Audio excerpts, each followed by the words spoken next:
Hello and welcome to episode 103 of Can We Still Be Friends, a podcast that tests the limits of the friendship between two people who mistake movie taste for personal morality. I'm Nate Goss, here with Ryan Ebling. We all know how it feels when it seems like everyone is missing out on a movie that is just not getting its due. Whether critics are unfair to it, audiences ignore it, or the Oscars snub it, we're left wondering why more people don't love this or that movie. So for this episode, we're taking the opportunity to air some grievances and right some wrongs. We've each picked one movie we think is underappreciated and finally give them the credit they're due. We know that at the end of the last episode we said we'd each pick three, but we changed our minds and we're focusing on one movie each, and plan on returning to the idea of underappreciated movies again in the future. While we didn't set out to establish a theme, both of our picks involve under-recognized performances by two powerhouse actors who, it could be argued, have never been better than in these two movies. Though they weren't entirely snubbed during awards season, the conversation around our first two underappreciated movies is not as rapturous as we would like. So will history be corrected? Can we finally give these movies the adulation they deserve? Keep listening.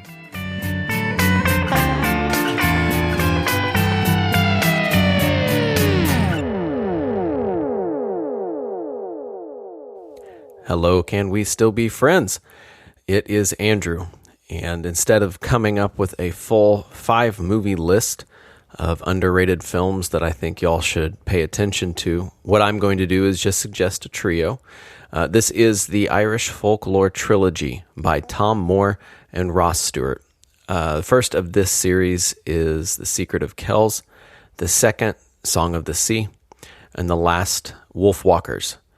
These 3 cartoons, each amazing as standalone films, but they are on this list for me because this hits at an imagination and a wildness that is not approached in American films. The way they hit at spirituality, the fact that there is a spiritual sense that is outside of our natural world, and they deal with it in such a way that it's both fearful and awesome. And then in each of the movies, all the characters have to come to grips with things they just can't understand, and forces the characters in the film to wrestle with that wildness, that spirituality, that substance that actually makes things go that they can't explain or see. And yet it draws you in. You love the characters. First 2 movies, Brendan Gleeson does a fantastic job in his roles, in his vocal spots.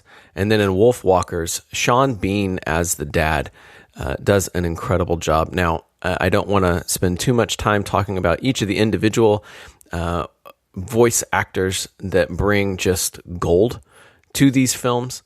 But I want to recommend it to you all. If you have not watched these films, prioritize the viewing of The Secret of Kells, Song of the Sea, and Wolf Walkers. This Irish Folklore Trilogy, it's gold.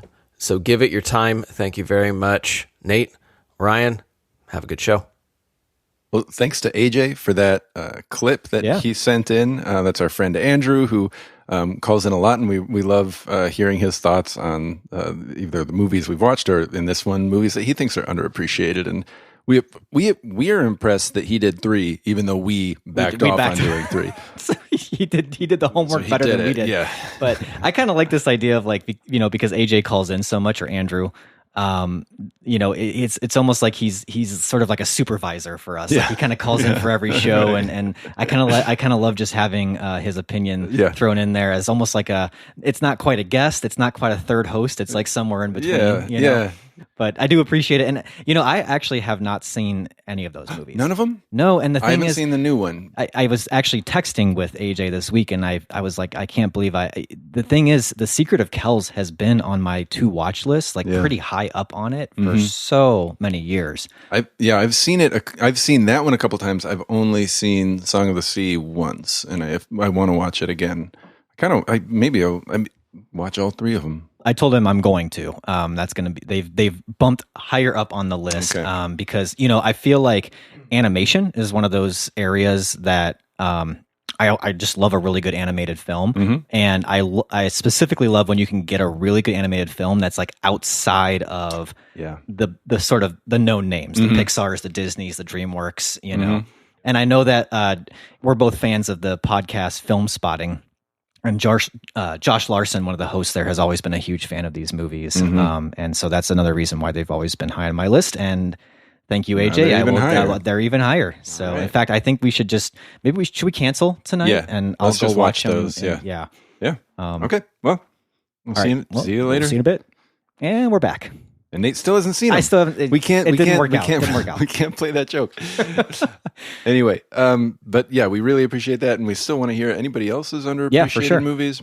Like we said in the intro, we've gone a little bit of a different direction. We thought about it more. We were pressed for time, and watching 6 movies felt really difficult, especially this time of year. I know this is when you're, getting to the end of the school year for you, and it's just a busy time. Also, I think, if these are underappreciated movies, we should give them some time than just like, 1/6 of an episode. One thing that's nice about doing a podcast versus, maybe even like writing something out is we can kind of get away from just the list idea a little bit and get deeper and take some movies and you can still take a theme or take these ideas, but we have the luxury of being able to go really deep on them and actually have a conversation about them. Exactly. I feel like sometimes when you're just doing a list, the conversation element kind of goes out the window because you're getting through the bullet points. Yeah. And we're going to make a case for these movies, maybe, rather than just list them. We're going to make a case, and the other thing we want to tell anyone listening is that if you have not seen these movies, we're going to say what they are before we talk about them.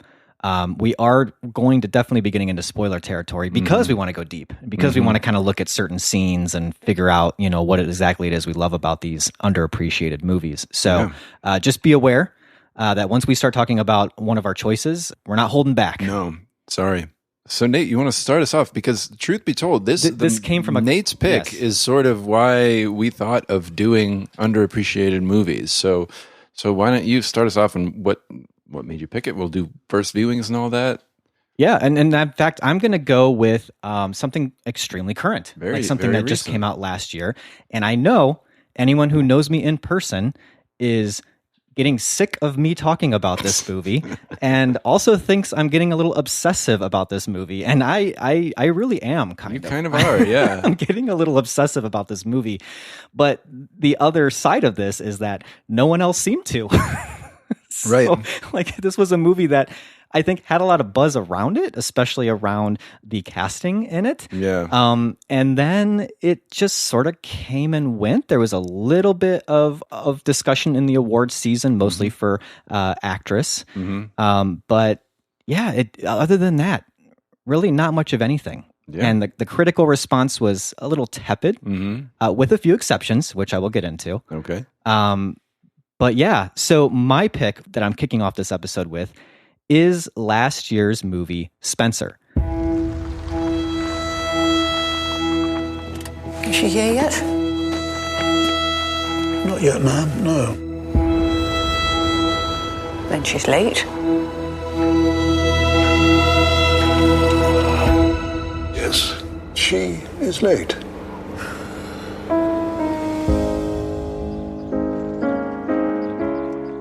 So let me talk a little bit about sort of how I came into this movie, my first time watching it. And the one thing I kind of want to say is this was not a movie that had Nate written all over it. I'll just start off with that. So, for me, this was a movie that was in that bunch of movies that you've just got to get through if you want to sort of see the movies of the year. Right. And Kristen Stewart was really the reason that this movie was getting really any awards buzz. Yeah. That and the other sort of appeal factor to me was when I found out that Johnny Greenwood did the score, Johnny Greenwood being the guitar player from Radiohead and who has done a lot of amazing scores. There Will Be Blood, a lot of P.T. Anderson movies. He was nominated for Academy Award for Power of the Dog the same year, so heck of a year for Johnny Greenwood. Yeah. And both those scores are absolutely incredible, by the way. Yeah. But I am not the kind of person that really loves following the royal family. I actually don't really know a whole lot about the royal family at all. My only knowledge of even Princess Diana was basically like I remember being a kid and the special news report when she died tragically in that car crash. Right. Beyond that, I mean, I just never had much interest in the royal family. So you don't watch The Crown? I don't watch The Crown. I've only watched stuff I've kind of been forced to watch. Like I felt like I needed to watch The Queen when that came out because that was, Well, we watched The King's Speech. And we watched The King's Speech, and Watson had to sell it to us. Yeah, he did. Like that was he did, and he really did. Go back to our archives. That was one of our best episodes. Yeah, but that's great. So yeah, I just going into this, I was like, I just got to get through this. Yeah, and it came on Hulu. And so I was like, good, I don't have to go through much effort. I'm a Hulu subscriber. I'll watch this movie. And so me and my wife, Andrea, decided to try watching it on a Friday night. And even starting it, we got about 15, 20 minutes into it. And Andrea said, I'm just not feeling this. I'm going to bed. Mm-hmm. And I'm like, I'm not really that much either, but I'm going to keep going. I'm going to keep going. And then if you've seen the movie, it's kind of one big build. Mm-hmm. And I got and I think it is about maybe 20 minutes into it, maybe 25, 30 minutes into it. When you start getting into like the scenes, one of which I'd love to talk a little bit more in depth about, but like the pearls in the pea soup scene. Yes, yeah. And that's the turning point. That's where I started saying, okay, this movie's doing something different. This is not The Crown. Right. This is not any of the dozens of Princess Diana biopics that have been shoved down our throats, that are basically just a retelling of the story and playing up the celebrity and the drama and the intrigue and the royalty and all that stuff. This is something else. Mm-hmm. And right from the get-go, I was impressed with Kristen Stewart's performance. That's from the get-go. Yeah. But as it went on, I was like, I'm not the best judge of what's good and bad acting, usually. Like, I'm actually probably guilty of a lot of times when people talk about people conflate big acting with good acting. And I'm probably someone who is sort of guilty of that and being like, well, that was a great performance. And I'm like, oh, that was just a really enthusiastic performance. Yeah. But and this one, not. I was like, I just know there's something special going on here. Yeah. There is something like I have never. This is like, people talk about things like Brando performances when they start talking about stuff like this. Yeah.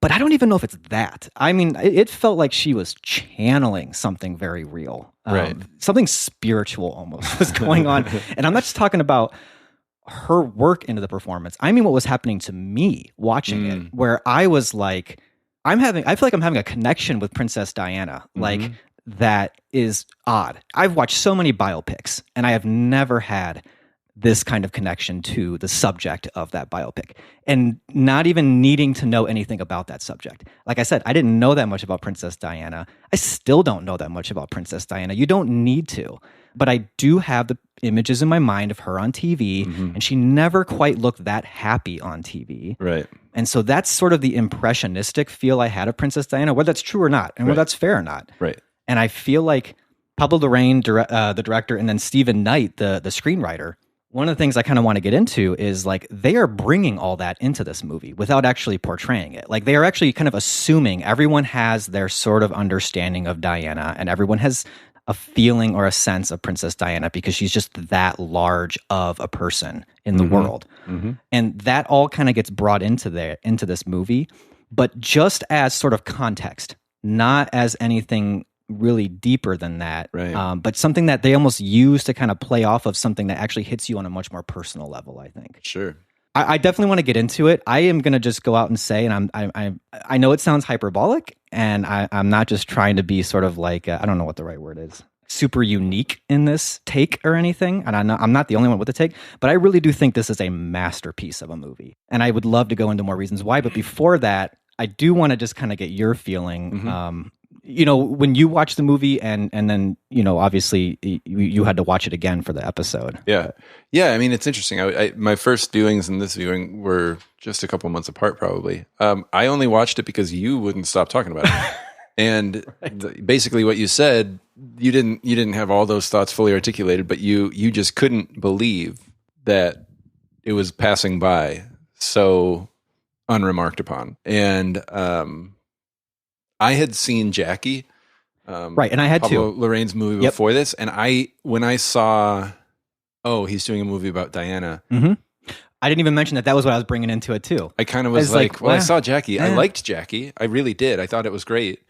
I didn't even think it was that great. I'm not even. Oh, really? I need to go back to it. I feel like think now it I would probably kind feel of get different too. Pablo Larraín's thing, and I need to go back to it now. But I felt like I had gotten Pablo Larraín's thing, and so I was like, I don't think I need to see that about Diana. And I also, it's probably just Twilight, because I haven't seen Twilight. I haven't seen all that many Kristen Stewart movies. Certain Women, she was really good in. But I was like, Kelly Reichardt's a good director. Like, right. What does Kristen Stewart have to do with that? Well, yeah, and the narrative almost up till now has always been that Kristen Stewart, whatever she was good at, was like because of someone else or because of something else. Well, that happens a lot with, especially people who I think start young in blockbusters and then pair up with good directors.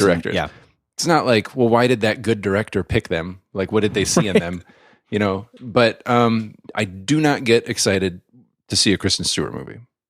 And that's on me. That's just judgment. Well, I will now. The thing that people always knock about Kristen Stewart is that she can sometimes feel a little one note because it just seems like she's being Kristen Stewart. And we should get into that even with this. But anyways, I want you to go ahead and finish what you were saying. Then I watched it and I thought it was really good. It didn't change my life like it seemed to change yours, but you said something when you were talking about it that really made me intrigued, but I also think it kind of colored my first viewing of it, in that you said that it was more of like a psychological thriller. And so I was watching it really like with that in mind. And it's a really interesting way to describe the movie because I don't think it's wrong, but it definitely isn't like it's not a psychological thriller. No, and it's not. And I would probably take that back. Even you didn't seem comfortable saying it when you said it, but I was watching it kind of with that lens and sort of waiting for shoes to drop. Then the pearl eating scene was like, oh, here it goes. And it colored the way I was seeing those scenes.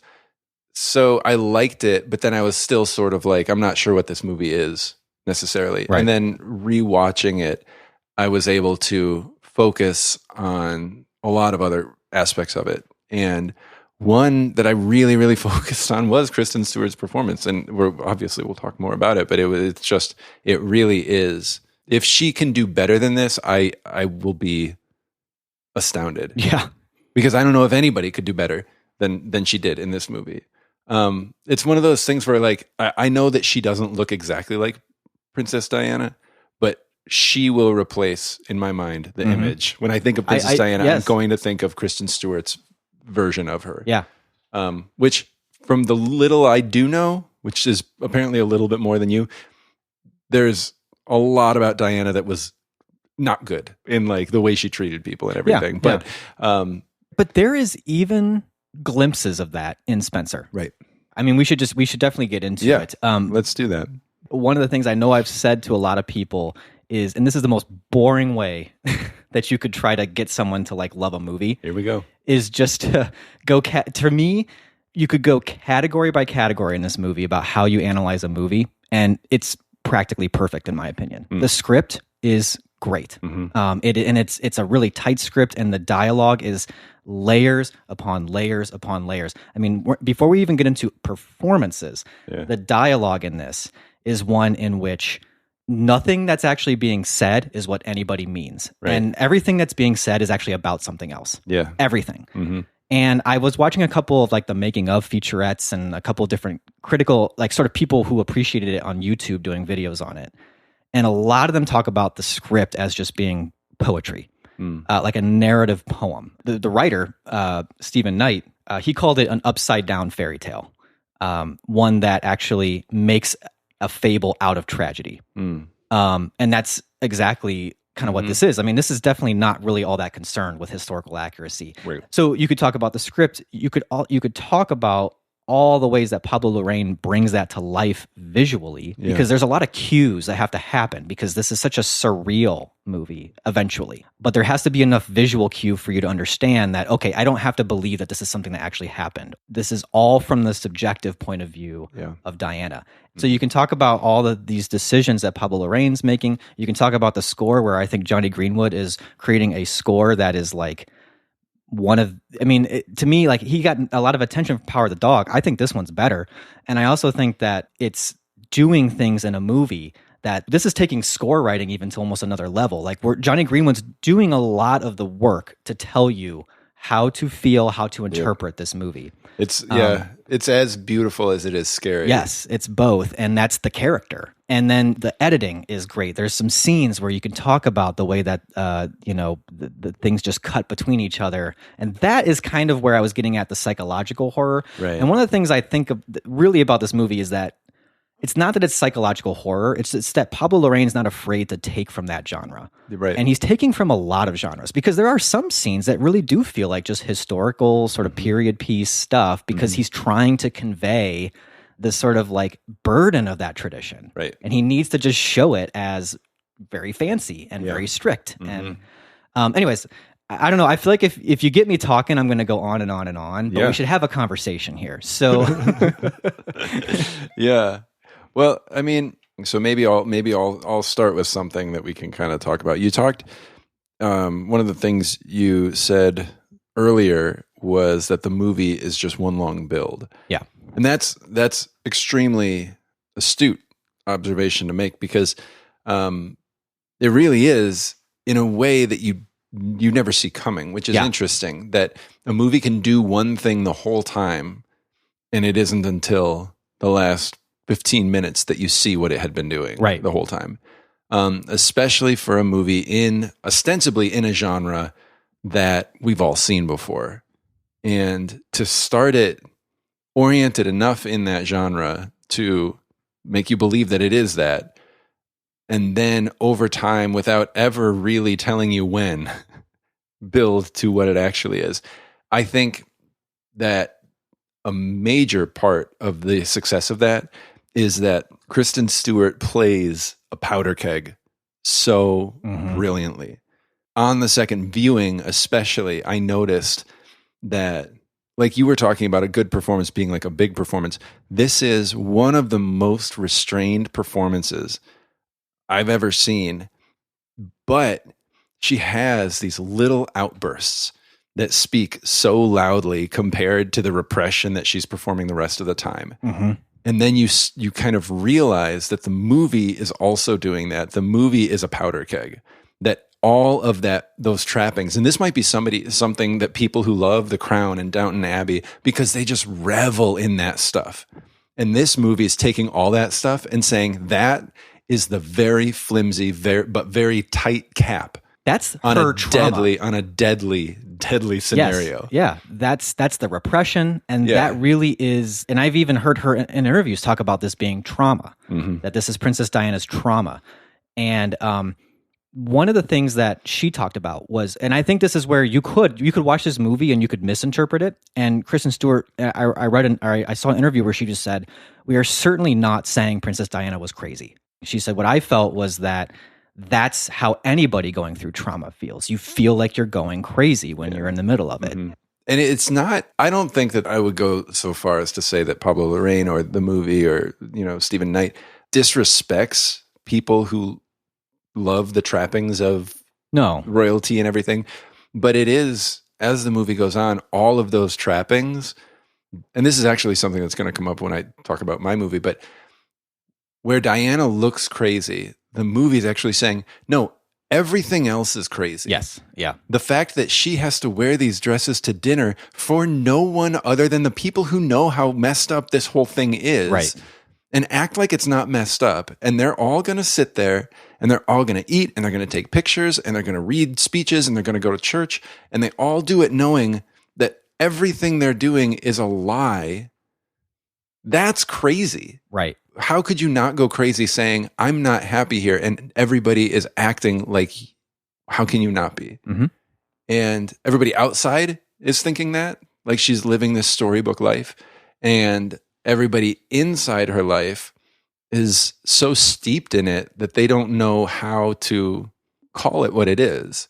And that's how she would feel even if she didn't have the added personal layer of the betrayal of her husband. Exactly. And how that's playing out all within this sort of 3-day period. Right. It's all kind of reaching a climax. And so, again, there's just these layers upon layers, because there's already that feeling trapped by just the trappings of the royal lifestyle. Right. And then on top of that, the extra just sort of like psychological burden of just feeling, and this is where I think you can really connect, is like just feeling unloved. Yeah. And feeling sad. Definitely. And feeling like not only is she in a position where she feels unloved, but she's in a position where if she doesn't do something that is like unheard of or unspoken of, basically like breaking yourself away from the royal family, she knows she will never feel loved. Right. And that's where I feel like I kept thinking as I was watching this, you immediately see, and I think, Pablo Larraín, I think his casting is even very intentional in like he's casting someone like Sally Hawkins in this. Yeah. For you to say, this seems like a minor part. Why is Sally Hawkins doing this? Yeah, because it's not like they had a similarly heavy hitter for the Queen or for Charles or for any other role. No, I mean they're character actors, but like Timothy Spall would be one of the other heavy hitters. And Farthing, who plays Prince Charles, he's been in some stuff recently. He was in The Lost Daughter. Okay, he was the husband. Oh, that's right. Yeah, he's a very good actor. But that idea of her realizing like if she is so trapped and she's never going to feel loved in any real way, the Sally Hawkins character becomes incredibly important. First of all, she's kind of like in these little moments, what feels like her only anchor, because it's just someone who she feels like she has a genuine connection with in a world where she doesn't have any genuine connection except for with her kids, which those are also some of the best, most touching scenes. Yeah. It's just her being a mother.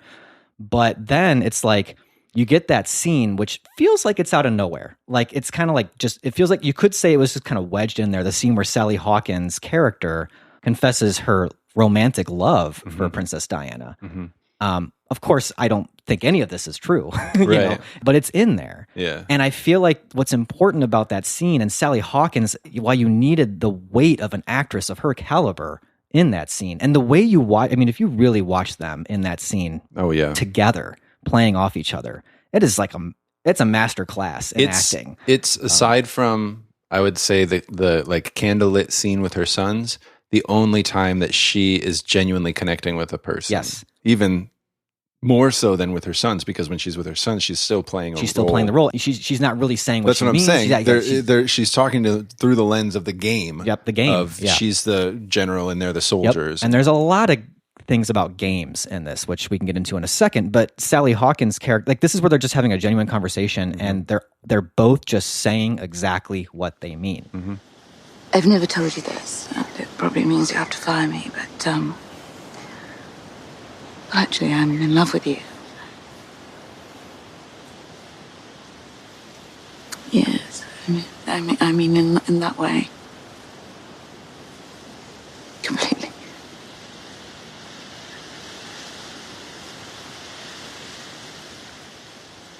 So I suppose the one word I'd use to describe you would be shocked. Diana the Shocked.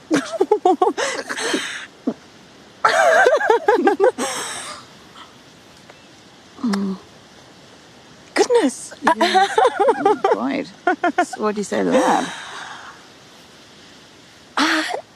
Shocked as wonders, apparently.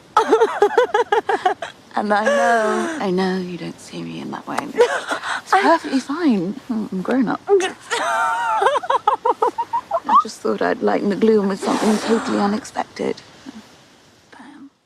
Now, you don't have to think they'll ever end up together. You don't have to think Princess Diana is going to, also fall in love with her. It doesn't matter. That was a life preserver for Princess Diana. Just having that conversation and that moment of connection was a life preserver. But like the most forbidden of life preservers. Yes. Like not only could she not actually love another person, she couldn't love a woman. Right. And I mean, it also doesn't seem like she was a lesbian at all. So like, right. wouldn't have reciprocated the feelings exactly. But again, just like the only time that someone professes love for her is a absolutely impossible way for her to receive the love. Right. I did want to talk a little bit about this idea of games, because you talked about the scene where she's with her kids, and they play a game where they kind of play like they're in the army, and they're talking about their perfect Christmas. And in that scene is very tender, and it's it was also a largely improvised scene for a script that was so tight. That was mostly just improv between Kristen Stewart and the boys. Yeah.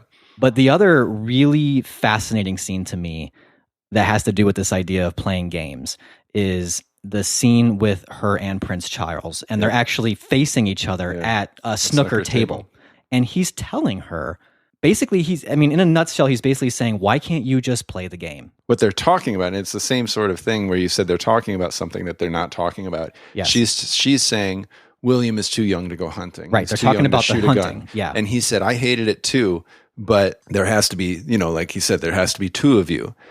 The thing is, Diana, there has to be two of you. There's two of me, there's two of Father, two of everyone.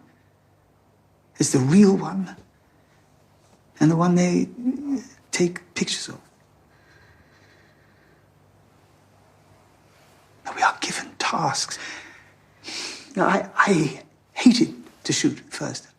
I gave my gun to the other one, but you have to be able to make your body do things you hate. That you hate. That you hate. That you hate. Yes. There's a really striking thing that happens in when he throws the ball to her. She just kind of drops it off the table. It's this metaphor of saying, it's not I won't play the game anymore. It's I can't play this game anymore. Right. She's realizing she can't go on this way. And then from there on, it becomes really this survivalist story of how is she going to get to the place mentally where she can actually get the strength to figure out what to do next out of that. What's interesting is for such an understated performance, it's so physical. Yeah. She carries the tension in her body, and how often she doesn't look directly at people. Like she looks down and away. She'll look at them for a little bit and then look down and away. Like you said with the snooker ball, she just can't. Like she can't keep it up for more than a few seconds. Switching gears a little bit to the filmmaking, I think one reason you would have called it a psychological horror, and a reason that that's fitting, is that the movie feels at times very, very much like The Shining. Some of the shots, especially of the palace, are very close to the ways that the Overlook Hotel is shot. It kind of goes a little bit more full on Shining when she goes to her house and the hallucinations and looking in places and seeing something that may or may not be real and all of that. But kind of like The Shining, where it wasn't Jack Torrance who was crazy, it was the house who made him crazy. That's the way. That's what true. They're saying about Diana. It's not, she was not crazy, but she was in this place that was lying to her, that was gaslighting her, that was abusing her, and it made her crazy. And she, stronger than Jack Torrance, doesn't turn on her children. She keeps it together. She turns it all inward, which is part of the tragedy of it. But it's so clear. And again, if you love The Crown, if you love those sorts of things, you will not like somebody saying all that stuff kills people. Right. Killed two, at least two that the movie's talking about, Anne Boleyn and Diana. Well, I think that you're right about it having that sort of Shining feel. And beyond that, I also think you could see it as kind of a ghost story. Sure. And I was reading, and I'm going to link to it in the show notes, and the guy's name is The Fake Critic on YouTube, but he does really good analysis of these movies, and he does a really great analysis of Spencer. And the way he put it was, he said, it's a ghost story that borders on surreal, in which the protagonist haunts the film in ways that she is haunted by a ghost she can't shake, being Anne Boleyn. But then beyond Anne Boleyn being more or less an actual ghost, Timothy Spall's character doesn't seem fully human. True. He really reminds me, not like they were it lines up, they meant to line it up so much with The Shining, but he really reminds me of Lloyd, the bartender in The Shining, who's pushing Jack Torrance towards more madness. Timothy Spall's character almost seems at every turn to keep pushing Diana further. Well, to the point where it's he wants her. He wants they brought her in to do that. He thinks it would be better if she just left. I feel like, I think you could interpret that character a lot of different ways. Maybe he's just doing his job. Maybe he is kind of being a Machiavellian, sort of orchestrating something here. It's debatable if he actually just planted the book, because she certainly thinks he did. Yeah. But going back to this idea of that psychological horror in that soup with the pearls scene, that scene itself is almost a microcosm of the movie itself, because there's a whole anatomy of a scene you can watch of it, where It actually starts very much like you would expect a period drama to start. It's got Baroque music by Johnny Greenwood, played by a quartet in the Yeah. All of a sudden, this is the dinner music. And it's very traditional. It is not ominous at all at first.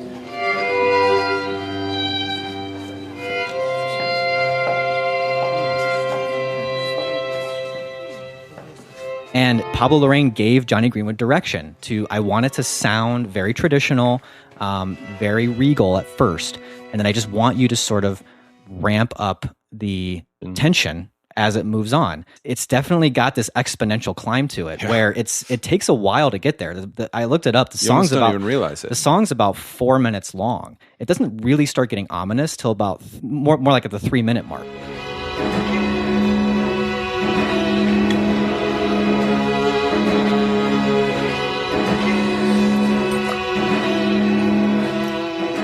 I think that adds a layer of insanity to it and horror to it that, like, no, there are people in the room playing this. This isn't just a score. She's hearing. Everybody's hearing, but everybody in the room is. Yes, yeah. And she's the one going crazy, quote unquote. Yeah. But why isn't everybody else the crazy ones for just sitting there like this music isn't terrifying and we're just sitting down to normal dinner all together, a holiday meal? And like, I can definitely see that. It's cool, and I know we got a whole other movie to talk about, so I'm going to try to cut this off short soon. But I have to talk about one other element of the score, and that is the jazz.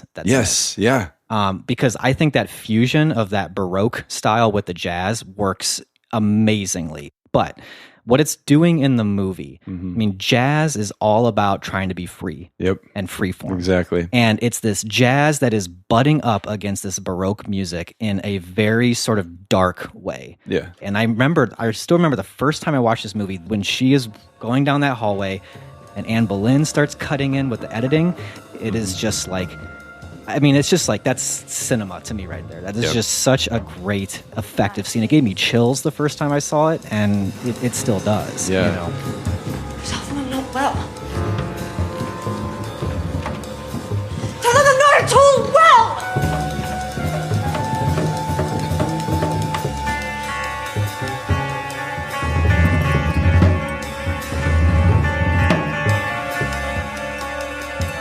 Tell them I am not well. Tell them I'm not well.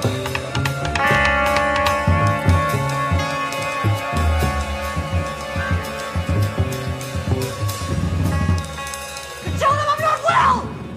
And it's obviously thematically appropriate that he doesn't try to make the Baroque and the jazz work together. No. Well, and the other thing is that when you do get that montage later, where you're kind of seeing all these moments of Diana being free, it's interesting that Greenwood decides that's not going to be jazz.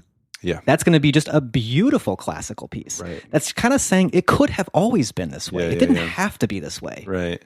You could have had classical music that was joyous and freeing, and I know, of course, classical music is that, but I'm just saying within the context of this movie, it's saying so much. And then why don't we just end it by talking a little bit about the ending of the movie, because it's jolting, but it's so perfect. Because the movie ends with her actually, deciding fleeing with her kids. Great climactic scene at the hunt. After walking into the hunt in the line of fire. Then they hop in a car, and all of a sudden you get super poppy, just out of nowhere. I mean, it's very out of place. Yeah. It's intentionally so out of place. All I Need Is a Miracle, straight up pop song. Them just driving down an open road, singing that song. But it makes so much sense because even during the conversation with her boys, she says, there's only one tense here. They talk about past, present, and future tense. And she says the future doesn't exist and the past and present are the same thing. And the whole movie, you've been feeling that. She feels like she has no future. And she feels like she's in a place that really doesn't have a present. And the past is just always there and always will be there. And it's never going to change. Nothing's going to change. It's always going to feel like you're living in the past. And so to end the movie by saying, we're going to go directly to the present, which in the setting of the movie is the 90s. It is everything that is completely present about her, what she's wearing, the song that's playing. They're going to go get fast KFC. food, yeah. You know, it's just living in the present. And for us, we're not in that moment anymore. It's the past to us. You know, it wraps up the movie with this weird new remixing of all those tenses: the past, the present, and the future, and the sadness of knowing where the future goes. Right. You know, definitely, but also the sadness of the past because they eat KFC with the camera looking at the Tower of London. Yeah. Or a Tower Bridge where Anne Boleyn was executed. Yeah. And so the past and the It's present there. are meeting again. Yes. But at least she's living in the present. Right. That's I think the thing is that she has in some way she's broken free. Yeah. And there's a lot of uncertainty about that. But she's done it in a way that also I love the fact that she did it in a way that didn't abandon everything. Like she brings her kids along with her, right. And she's protective of them and is trying her best to make sure that they don't go through what she went through, right. And that they go through life with a sense of living in the present, right. and breaking down some of those more archaic traditions as well. Well, I think it would be interesting for you to go back and watch Jackie because I would hope that you wouldn't compare it to Spencer because obviously you think Spencer is like a perfect movie and Jackie probably may not be. But it's sort of telling the reverse story. It's sort of like taking the tragedy and how a fairy tale was crafted from that. And Spencer starting with the fairy tale and dissolving it down to the tragedy. Yeah, that's interesting. To an extent. Yeah, they're almost like inverses of each other. Right. Wow. Yeah. I need to go back because I do feel like this is... Yeah, I think you would probably appreciate it. You know, because Pablo Larraín is someone who I think plays around a lot in subtexts. Yeah. So what you're seeing is just sort of the very surface and that you can dig a lot deeper if you want to. And I think he's always casting someone who understands that. Yeah. Whether it's Natalie Portman or Kristen Stewart. Yeah. Well, it's interesting that your claim of Spencer being underappreciated has led you to examine a movie that maybe you underappreciated. That's Jackie. That's the circle of life when it comes to underappreciated movies. All right. Yeah. So my turn. Let's move on to your movie, Ryan. That's Spencer. I really hope people check it out. Yeah. If you haven't already, and it's definitely better than the lack of attention would show. So my movie, and again, it's strange how we didn't plan this. We didn't. That there are overlaps, but my movie is another British movie, female lead. In fact, Sally Hawkins. This is the Sally Hawkins show. Yeah, which hey, why not? Why not? But this was where the first movie I saw her in, and I think it was one of her first leading roles in a relatively wide release. And it's a famous director, although not a household name director. Sure, yeah. But a well-respected director, Mike Leigh. This is the 2008 movie Happy Go Lucky. Birds that live here, they fly all the way. Wow, across the world. Isn't that incredible? Flap your arms, flap your wings. Meet Poppy. Have you ever had a driving lesson before? Yeah. No, wasn't really a lesson. She's cheerful, Hello. positive, Cheers. carefree. How's your love life? How is my love life? You okay with that? Oh, yeah. But not everyone in her life What is the passions? What is the blood? This is flamenco. is as happy-go-lucky With your husband, been having an affair for... So when you first heard me play the trailer, you were like, whoa, that's like...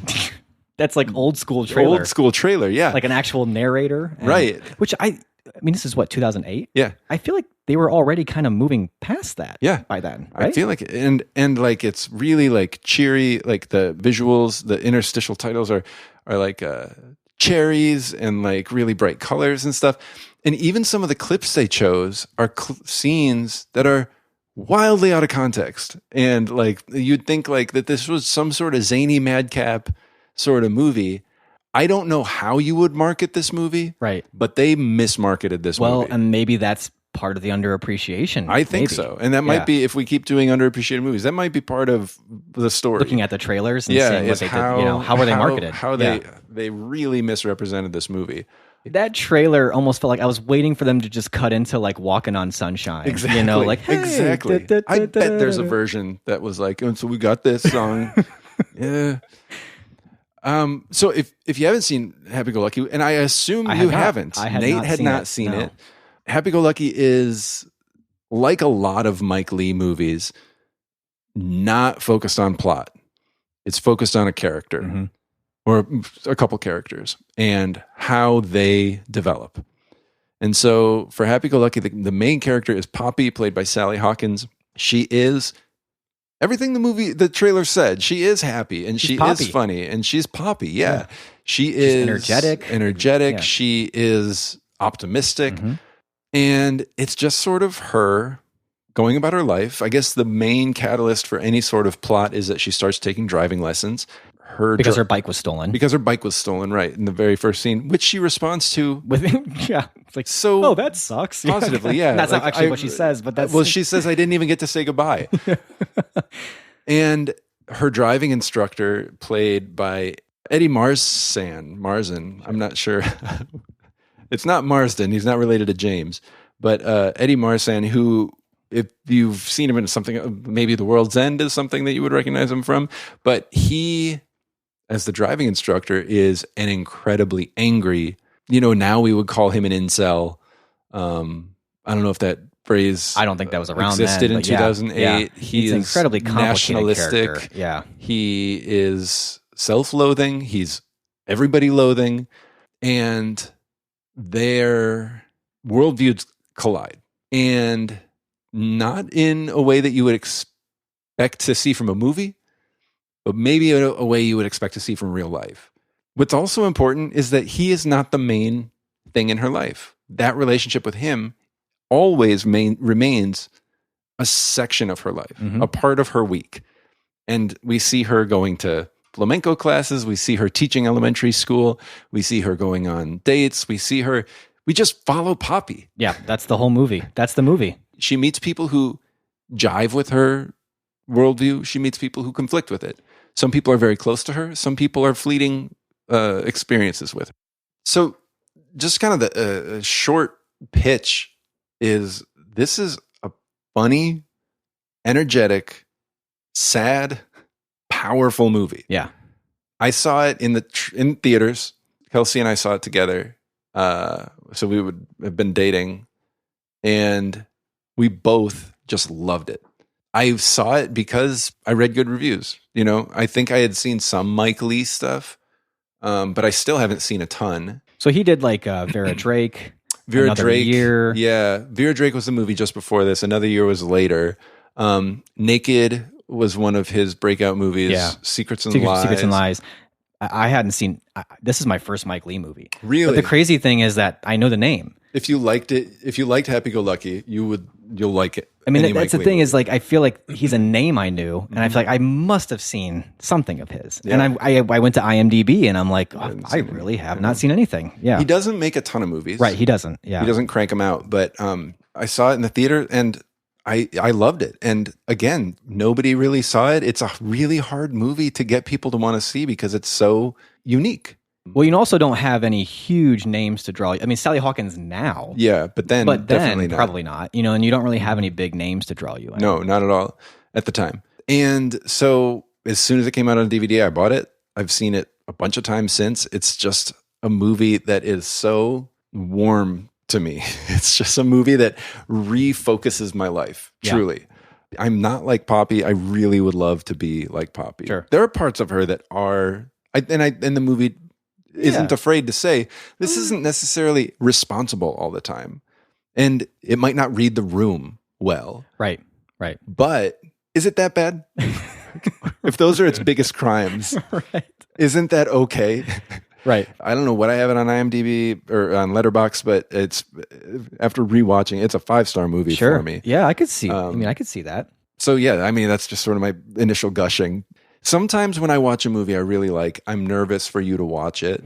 This one, I was excited. I was like, I really am excited for Nate to see this movie. And that's how I feel about it. I'm really excited for anybody to watch this movie. It might not be everybody's cup of tea. Some people might find its plotlessness a little boring, whatever. But like, I want everybody to watch this movie. I think this. Well, so I had not seen this movie. I don't think I would have even barely heard about it except from you.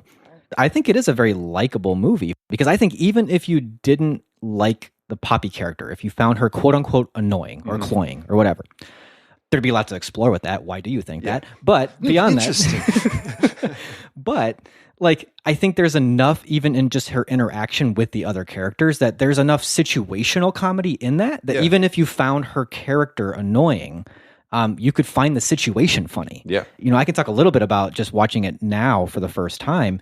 I would not have thought to watch it other than by your recommendation. And I also have to be honest, I think if I had watched it at the time, I probably would have liked it. But I think what I like about this podcast episode is it obviously connected in a really strong way for you. And that can be contagious because I went into this movie being like, you know, Ryan loves this movie. And so I'm going to watch it in a way that's like, I want to have that experience that you had. And I think I can, because we've been doing this podcast for long enough to where like I can kind of get into your like wavelength and be like, yeah, I mean, for me, I was like, this is such a joyful movie watching experience. Yep. But there were also things about it that I thought were really interesting. One of which is, and I can't really put my finger on it, but I feel like, and maybe you can speak a little bit to this as well if you have the same feeling, it had kind of a television feel to me in a way where it was almost like, I feel like you could make a television show out of this. Yeah. Or like television itself has kind of played along these lines. Yes. There were parts of it that had a Curb Your Enthusiasm feel, even though Poppy is not like Larry David at all. But it's that sense of, here's a character, let's have that character bounce around this world, and the way that that character brushes up against the environment is, that's the show, or that's the movie, in this case, Happy Go Lucky. And I kind of just liked that. Like, it doesn't actually need much of a plot, because just letting a character breathe. It can be episodic that way.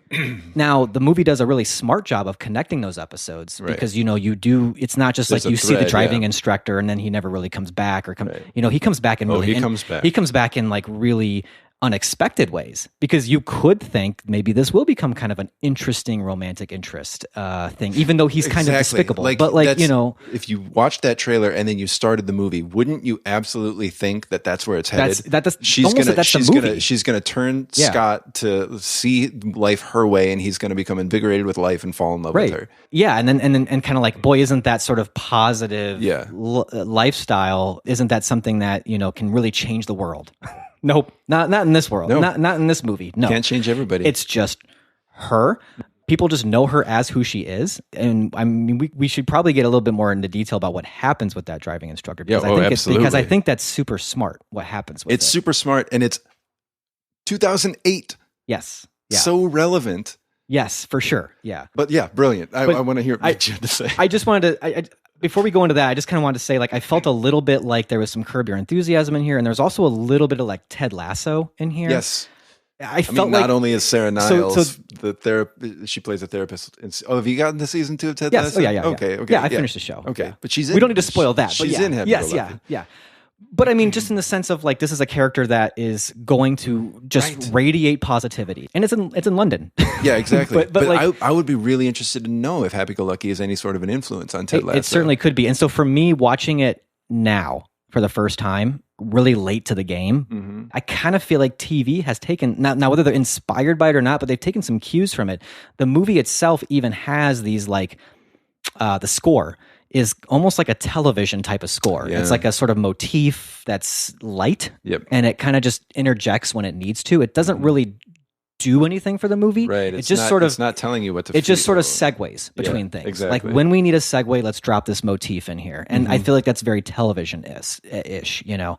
But yeah, I don't know if that strikes you a little bit that way. I hadn't considered that, but I definitely see it. And I in a way, I find that makes me think the movie's more impressive, because where a show nowadays would take a full season to let a character breathe, they do it in 2 hours. Yeah. And you get that full arc. Yeah. No, you're right. Absolutely. I want to, before we talk about the movie, do you know much about Mike Leigh's process? I watched a making of featurette. So did you see the one where they're talking about their characters and stuff? I only saw one where Sally Hawkins talked about how she had they didn't even really have a script. They don't. He doesn't start his movies with a script. But she had lived in this character for 6 months before there was even a script. So what Mike Leigh does is he casts it, then he thinks of a character for each of the actors, and then works with them one-on-one. They never meet each other for 6 months or so. And it's just interviews with the character. Yeah. Mike Leigh asking them questions. And by the time that's done, the actors, by their description, they are so aware of who this person is that they could do anything. They, like Sally Hawkins lived like Poppy out in the streets just to see what would Poppy do. They have no idea what their character is in the movie. That's fascinating. And so Eddie Marsan was working on this angry, racist, violent, probably wounded, yes, character. Yeah. And all of that's explored in their interviews. Whether it comes out in the movie or not is not necessarily important, but it's in the character. And so Eddie Marsan's saying he thought he was going to be starring in like a Taxi Driver type movie because he kind of thought he was maybe like the main character, this driving instructor who's like just this angry, misogynistic, misanthropic, like hate-filled, wounded character. And then the first thing he did on the movie, not with Mike Lee, was Sally Hawkins gets in his car. And Mike Lee was in the back seat laying down so that they wouldn't see him. Yeah. And he was just blindsided. He didn't know what, like, he was like, oh, I have no idea what this movie is. And so then Mike Lee puts the actors together with, I think, a tape recorder, and they improvise. And then from those improvisations, he writes the scenes. And so, so he writes the script from those improvisations and then pieces together the story of the movie, and then they shoot it. That's how he does all his movies. And I think that's how he did his plays too. And so it's just really fascinating that the actors are being a person. They're not playing a role. Right. Essentially. And so just that detail about where Eddie Marsan thought he was going to be in like a Taxi Driver movie, and then he ends up being in Happy Go Lucky is really interesting. But it is. That character only works because that actor was so committed to the part. Let me explain to you something, Poppy. Yeah? This car is my livelihood. This car is how I earn my living. I mean, I don't know how you earn your living, right? Yeah. But if I walked into your pub or your discotheque or your club and I walked up to the DJ and I scratched all these records or I smashed all the glasses and I said, I'm sorry, I didn't know what I was doing, that wouldn't be acceptable, would it? Well, there's only one problem with that. I don't own a bar or a disco. I'm just a primary school teacher. Are you? Afraid so, kiddo. Are you Satanist, Scott? No. In fact, I'm exactly the opposite. Are you the Pope, then? That's the same thing. Is it? Does he know that? Right, you have 3 pedals, A, B, C, accelerator, brake, and clutch. Well, and if you think about it, if you have that much time to dedicate to that character without having a script, exactly, you can be the center of the movie, even if you're not the center of the movie. Right. Like when you're an actor, like you can be like because none of us think we're supporting players, right? You have to think of yourself as the main actor in this story, and I think that's a really fascinating approach to basically get the best out of every character, even your supporting characters, is to make them feel like they're the main character, right? Yeah, and it's interesting to call this underappreciated. Sally Hawkins won the Golden Globe for Best Actress in a Comedy or Musical. And the movie was nominated for Best Comedy or Musical. It was only nominated for Screenplay at the Oscars. Sally Hawkins didn't get a nomination for this at all. Isn't that crazy? That is crazy because it is a pretty phenomenal performance. Yeah, it is. And it's funny. Right. And I did not think of her necessarily because I've only seen her in drama. Right. And I'm just like, man, this has got great timing to it. So rapid fire.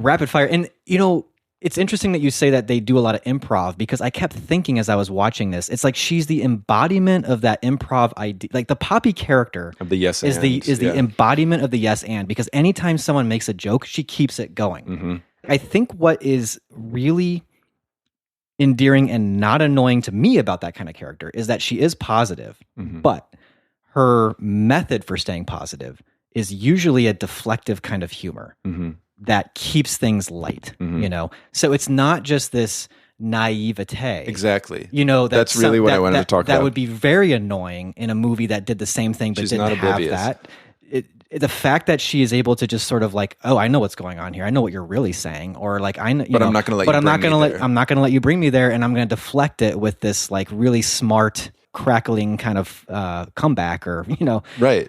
And you can play along. You can play along, or you can keep yourself in the rut that you're in. And I'd be interested to hear what what scenes you think of when you think of that, the intelligence of Poppy.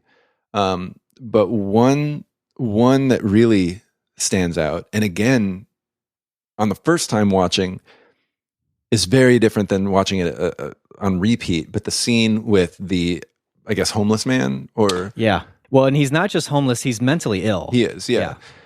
It seemed like she set out to go to an area like that, right? Like she wasn't going from one place to another and walked through a bad neighborhood, right? It's hard to say. But yeah. But and that's part of the plotlessness of the movie. That like, okay, so now Poppy's walking here, right?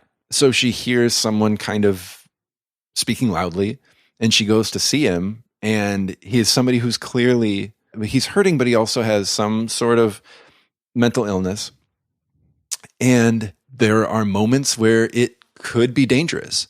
And I think so much of me when I first watched it was like, okay, now can you leave? Now will you go? Like, now do you see that this was a stupid idea? You're being dumb. You're naive. Your positivity. Like, not everybody is good. Like, just get out of here. Right. He's going, he starts punching the air and like gets close to her. But you see her understand him. She knows this. Yeah. And she is not dumb there. Her empathy is so strong. And she is basing her positivity on empathy, not on ignorance. Right.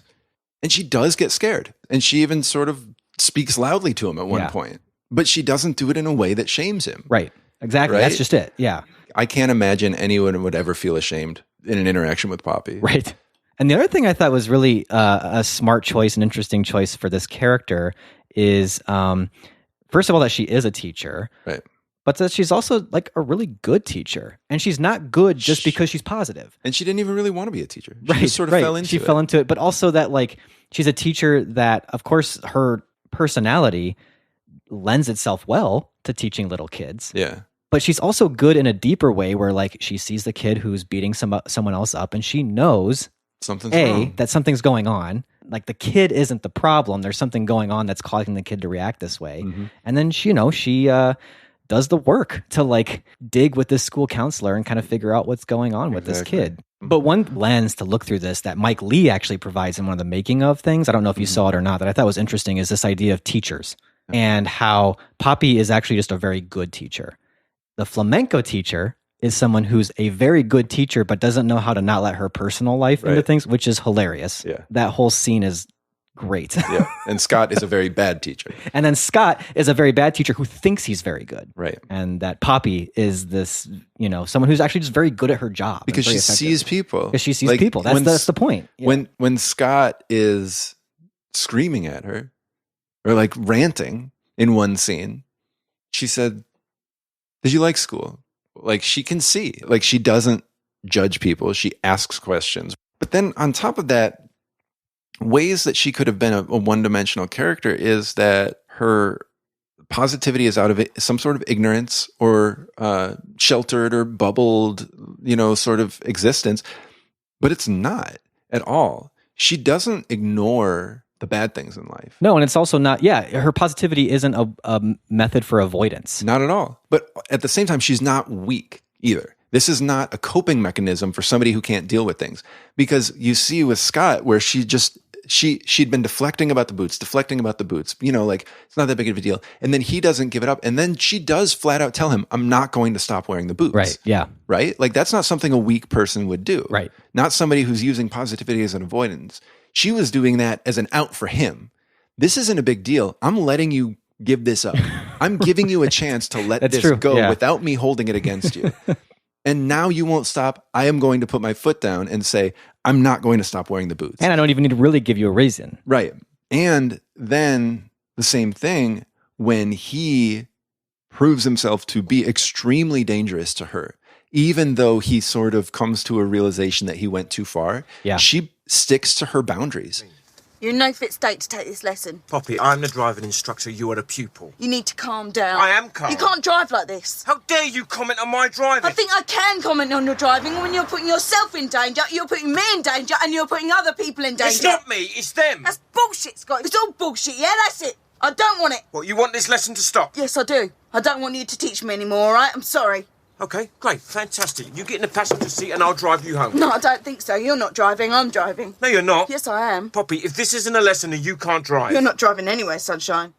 I kept thinking like most movies would redeem Scott somehow. Would redeem, and she'd get back in the car, right? Because they would see it as like a moment of grace that she would extend to him, and also that boundary needed to be drawn because he was obviously reading her in ways that were, at least that's how I read it, was that he was romantically interested in her at one point because he saw, somewhat obsessed because he saw her. I think he interpreted her positivity as flirting, yes, which I seriously think is something that was very smart about the movie as well, is that's how he interpreted it. Mm-hmm. It's not fair to her, not at all. But that is a very any woman who's nice to a man. But it felt like a realistic thing very to happen. Realistic. And another smart thing is she's not just an unromantic perpetual tease. She does flirt with I can't remember his name, but the social worker. Yeah, and that is like, oh, that's her flirting, right? And that's actually really awesome. Like, it's really great to see Poppy flirting because like it doesn't show her interactions with other people as less genuine, but it shows that she opens up and interacts in a different way. And here's where I would kind of how do I want to put it? Is this character almost too fantastical in a sense of like, if you had a character like this in real life, I can't speak really to this as a man, but I do think you probably have women who they are just genuinely positive and upbeat, and that over time gets interpreted as flirtation for so long that it kind of grinds on them. Yeah, I started to wonder, would a person like her at that age be a little bit more guarded and be a little bit more aware of, not that it's not fair, but like just be more aware of how that personality can be interpreted when you're alone with a guy who's a driving instructor and who obviously has some loneliness issues and maybe not a lot of experience with women. You know what I mean? Like, I'm just trying to say, like, it's not a knock against the movie. It's not even saying the movie's not realistic. It's more just like the character itself was kind of to me a reminder of like, this is a movie. It's a sad thing that I don't know how much a character like Poppy really could exist in the world. Yeah. You know what I mean? Like, do you know where I'm getting at with this at all? Yeah. Or, Yeah. And I'm not even going to say character. I'm going to say a woman. I also, you could say that. Or maybe she just doesn't care. But you could also say problem. that the movie, whatever. I think you could also, not that the movie, is doing this. I don't like the way I'm about to phrase this, but you could also say that the movie is sort of like saying to men, like, stop doing that. Yeah. like let a woman be happy without you being the center of it. Right. That did cross my mind. And as I was watching if you're this. paying attention, you will be able to tell when she is doing it for you. Yeah. Versus just because she's living her life. Well, and one scene that I thought was an interesting juxtaposition of how this works is a scene that in so many movies could have gone very sour, which was the scene with the chiropractor. Right. I mean, she's there with her shirt off, acting like Poppy, and the doctor knows. He's just like, okay, he's just doing his job. It was just a really kind of simple, nice scene of a positive woman getting her back adjusted by a nice chiropractor who's just doing his job. Ow. Okay, I'm just going to ask you to roll yourself onto your side facing me. You don't ask for much, do you, eh? I'm just going to feel the muscles in your spine again. Oh.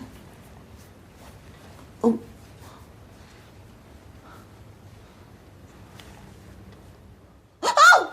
What do you call it? Ding dong dilly dilly da da hoo hoo. Okay. All right, lie back. Oh, there we go. There's a joint in your spine that's jammed up. Oh, no. Would you like me to release it for you? Is it serious? Oh, it's not too bad. What are you going to do? Will it hurt? It may for a few days. Go on then, go for your life. Are you sure? Oh, if you're quick. Okay. I'm going to roll you over. In a way that could be juxtaposed against the way that the driving instructor misinterprets that type of behavior. Right. This is his responsibility. Yeah. The chiropractor was doing his job. Scott should have been doing his job. Right. Yeah. I think those interactions with other men show that you don't have to be that way. Stop it. That's true.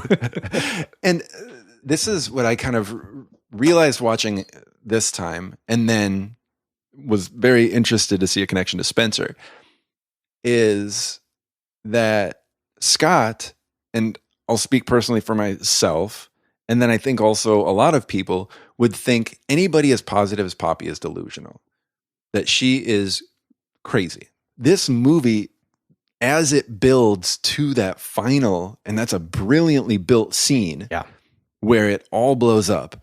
This is when he gets physical, he assaults her. Yeah. He pulls her hair. He's driving erratically. He's screaming extremely racist stuff. And the reason he's mad is because she has a boyfriend. Right. It shows that it's the cynic who's delusional. Yeah. Poppy's happiness is with eyes wide open. And the sadness she feels at the end, she's afraid of him, but she cries after that scene. Her sadness is for his brokenness, not because now she was wrong about the world. Right. She is sad because he's broken, and he is the one who is so blind to the beauty in the world. And so just like Diana is the one who's sane and her circumstances are crazy, Poppy is the one who's seeing the beauty in the world, experiencing it, and the people who can't are the ones who are crazy. Yeah. The ones who are building a false reality where the world's against them. Well, and you see that almost a lot more explicitly in this, which is hilarious, by the way, the scene with her sister who's pregnant. Yes. And the husband who just wants to play PlayStation with his sister-in-law. Yeah. But that's what you're talking about. You know, like the sister character who's pregnant is trying to tell her, like, you're not living your life right. Like you should grow up, basically. And she just keeps saying, like, I'm happy. Could be better, but you know. Yeah. There's stuff I don't have, but I'm really happy with what I do have. And, you know, I mean, she's pregnant and there's hormones and all that, but she doesn't seem very happy. Right. The sister character. Right. And the husband also doesn't seem terribly happy as well. The movie doesn't hit that too hard. I mean, you kind of figure they'll be happy. It's really they'll be fine. Fair to all its characters. It is very fair. You know, it's just sort of you'd be totally fine with that entire scenario between the sister and the husband if the sister didn't go so far as to try to prescribe that life on everybody else. You know, that's what gets grating. And to both Poppy and to the younger sister, who also kind of sees right and her husband. Yeah, and her husband. But I feel like a really important character in the movie is Zoe, her roommate. Yeah. Who is not as bubbly as Poppy, but is happy like Poppy and does have empathy for people like Poppy. Like I'd kind of be interested to see a Zoe movie. Sure. Because that is more like the rest of us, almost like the realistic way, like Zoe, what the rest of us could do, right? A realistic, like attainable version. Yeah, I think. Well, and you think about it, it is smart that the movie never really felt the need to have them conflict, right? At all. And I mean, maybe people think the ending is really cheesy, where they're just on the paddle boat, on a rowboat, like talking, but. I think it's such a beautiful cap on the movie after what happened with Scott. And she told Zoe about it, you know, like she wasn't keeping it in. Zoe knew about it. They both knew how bad it was, but they were both going to move on. And when Zoe says, and I think this line's in the trailer, Zoe says, you can't make everyone happy. And that's really a really important thing for people to realize. Like you are not responsible for other people's happiness, which might be sort of what Zoe is saying. But Poppy, in true Poppy fashion, isn't going to let that defeatist version of that statement live. Or even have the last word. Right. She says, but there's no harm in trying, is there? Right. Yeah, that's a great line. And I think that is important because it's what you were saying earlier. Like, you wouldn't actually know if that driving instructor situation did ruin her unless you kind of had a scene after that just said she's still Poppy. Yeah, you know? That didn't break her. And that she's not going to disregard that. Like, she's not going to act like it didn't happen. Right. She's going to process it and carry that on. Like, it's, like I said, it increased her empathy. And for me personally, I'm not like Poppy. I would like to be more like Poppy. And just that idea, there's no harm in trying though, is there? Is a really important and attainable idea. You don't have to make everybody happy. But you can try. Sure. So I don't know. Any other thought? Like, I don't know if you loved it as much as I did, but like, do you get why I love it? Like, absolutely. Yeah. I mean, I don't know if it's a 5-star movie for me, but it's certainly one that, I mean, I would highly recommend and that I had a great time watching. And it doesn't overstay its welcome, I feel like. Right. You know, it's just a great, kind of just smaller, simple, funny, like, I mean, you said it all at the beginning. It's all those things. And on top of that, and this is, I think, true of both of our movies. They are really anchored by the whole movie hangs on these performances. Exactly. If the performances weren't there, the movie completely falls apart. How different are those two performances? Absolutely. but this movie hangs together because of Sally Hawkins, obviously. Of course. So if you just want to watch a movie with a phenomenal performance, I mean, it's got all of that there. So yeah. Well, I hope you watch more Mike Leigh. I need to watch more Mike Leigh. Maybe don't watch Vera Drake after this one. That one's I know it's very different. A real downer. But another year might be a really good follow-up. Sure. I would say. Yeah. But anyways, I was happy that to watch the one that you recommended, and I mean, it's always great to just add another movie that you like to the list. And well, thanks. I'm glad I watched Spencer again. Your recommendation again. I hope you are. Yeah. But I guess that kind of wraps up our first attempt at doing, a show about our underappreciated, underrated movies. Yeah. Let's wrap this up with one last fun thing. We haven't done it in a long time, and that's our most irrelevant IMDb trivia. So we each have a movie, and we can go through the IMDb trivia on that movie and find the most irrelevant piece, just so all of our listeners have that little nugget of information that they can kind of pull out of their back pockets at the dinner conversation around the movie. Exactly. Yeah. Really impress your friends. Impress your friends with your deep knowledge here. So do you want to go first? Yeah. So after you watch Happy Go Lucky and you're talking about it at the dinner table, you can say to your family and friends, "Did you know?" I can't wait for this. That at the very end of the film, Poppy jokes that her bathroom has flooded. About a decade later, Sally Hawkins would appear in The Shape of Water, in which her character deliberately floods the bathroom in order to share a moment of love with her aquatic lover. So I actually feel like I need to rewatch Happy Go Lucky and The Shape of Water with that in mind. That's a double feature right there. And I mean, and I don't mean that because of Sally Hawkins. I mean, she's the connecting point in that, but it's really I think she's just in both of them. I don't even think it's a connection. It's the flooded bathrooms for sure. I just feel like it's going to really change the way I see Happy Go Lucky. I mean, seriously, drop that in the dinner conversation, and everyone's going to be like, yeah, you better drop it early in dinner. Otherwise, you're going to be talking through dessert. Right. Well, that is seriously some great irrelevant trivia for Happy Go Lucky. All right, let's shall we do Spencer? Enrich us. This is actually, I think, if you're having that dinner conversation, it'd be a really good one if you do have those people who like to watch like the sort of more traditional, period piece stuff about the family. Maybe build a bridge for them into Spencer. Yeah. So you can say and say it exactly like this. Ryan, I know which one you're going to say. Right, Ryan. Did you know Kristen Stewart is revealed. Oh, Kristen Stewart is revealed to have watched The Crown 2016 to prepare for her portrayal of Princess Diana. Wow. She let that slip? It was revealed. Who leaked? I don't know who leaked it, but this is dinner conversation, and I'm just being honest here. Yeah. Somebody leaked this information that Kristen Stewart... I don't want to speculate. It was revealed to have watched The Crown. Wow. I mean, you got to be prepared for a little friendly controvery if you drop that one. Right. Well, a revelation of that sort is going to have people. It's revealing. You'd better be careful. People might actually spit out their food. Or choke if you're not careful on the pearl that they're eating. Yeah. Wow. Anyways, I don't know how she's going to come back from that. Who, Kristen Stewart? Yeah. No, I mean after a revelation, a revelation like that, man. Okay. You know what's crazy is I don't even think I could tell you who plays Princess Diana in The Crown. I don't know either, but I think she's won awards. So obviously my love of Spencer has not trickled over into wanting to dig deeper into the royal family. Yeah. But anyways. That's all right. All right. Well, there you have it. Let's put the bow on the most irrelevant IMDb trivia. Yeah. And I guess with that said, we can now move on to what we're going to be discussing in our next episode. Yeah. Well, for our next episode, we're going to be a little bit late to the party. In a different way, not in the way that we usually talk about it, but Top Gun Maverick, is that what it's called? Yeah. We're all up on this. Comes out Memorial Day weekend, and that's the end of this month. We won't have an episode out. This episode that you're listening to right now will probably be out before Memorial Day, right? But we're going to be watching Top Gun, the original. Yeah, why not? We feel like we have the need, right? For watching Top Gun.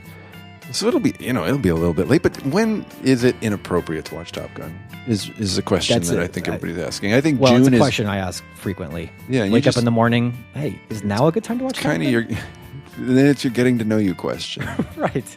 But summer, I mean, June. That's a perfect time to be watching a blockbuster like. If you're asking, if you're even asking, should I watch Top Gun and it's the summertime? You shouldn't even be asking the question. Get your head straight. Get your head straight. Yeah. Your ego is writing checks your body can't cash. Yeah. When you're asking that question. Exactly. That's what I'm getting at. I understand. Listen, buddy, you've lost that love and feeling. If you think it's not appropriate to watch Top Gun in the summer, now take off your shirt and play some volleyball. Yeah. And maybe before we record, we'll have some shirtless volleyball in my backyard. Sure. A lot of aggression, masking erotic tension. Yeah. We're going to need that for this episode. So yeah, we're gonna watch Top Gun. Maybe we'll see Top Gun Maverick sometimes. I probably I'm going to try. It's getting positive reviews. Yeah, I more think, so than I think a lot of people thought a movie Top Gun sequel. I've already had post-production for a really long time. Right. I think I was saying to you as we were watching the trailer, we saw The Northman together, and which again was kind of nice to see a movie ever with you in the theater. But I think I said to you, like, isn't the footage in this like at least 4 years old at this point? Like in the trailer, something like that, I mean, they filmed this thing so long and it just kept getting delayed because of COVID. Yeah. I bet there are people in that movie who were like, I'm gonna make it. This is like my big break. I'm this person. I'm like fourth lead in Top Gun. And then now they're, wizened and pandemic worn, and their headshot doesn't look like what they look like anymore. And but that's their when career you need crashed and burned. They need to watch their own movie that they were in. And get that back. Get that Maverick fire. sense back. Yeah. That highway to the danger zone. That's what. This is what. Yeah. Gonna get back out there. Right. Gonna play fast and loose with the rules. And I'm gonna ride a motorcycle down a runway and say and shake my fist at it. Race a jet. And you're gonna get pumped up. Do all that stuff. Yeah. I mean, this is my kind of movie. Yeah. I mean, you can tell. I'm gonna have to take so many push-up breaks watching Top Gun. I'm just gonna get. Yeah. Okay, Ryan. So we know how you're feeling going into this movie. I told you. I've seen it. You seem to remember quite a bit for not having remembered seeing it at all. Well, I think a lot of it is just sort of cultural. Yeah. It's in the air, basically. And that was a great pun, by the way, that you missed of being in the air. Oh, that was with the jets. That was good. I guess that pun really crashed and burned. In another world, it might have taken my breath away. Anyways, so Top Gun Maverick, listeners, check it out. Maybe if you're into it, but at least watch the original with us. Yeah. For our episode in June, which will admittedly be a little late, but it's again never a bad time. Don't even ask. It's gonna be a great summer episode, and we want to hear everything you had to tell us about Top Gun Maverick, about Happy Go Lucky, Spencer, any other underappreciated movies. So definitely lots of ways to get in contact with us, to listen to or comment on this or any of our past episodes. Find us at canwestillbefriends.net or email us at feedback@canwestillbefriends.net. You can find us on Facebook at Can We Still Be Friends Podcast or Instagram at Can We Still Be Friends Pod. If you'd like to leave us a voice message and perhaps be featured on the podcast, call us at 847-306-9532 or email us a voice memo. As always, we'd love it if you could subscribe and leave us a rating or a review at Apple Podcasts. Those ratings really help spread the word about our show. Can We Still Be Friends is written and produced by Ryan Ebling and Nate Goss and edited by Nate Goss. Thanks for listening. We'll catch you next time.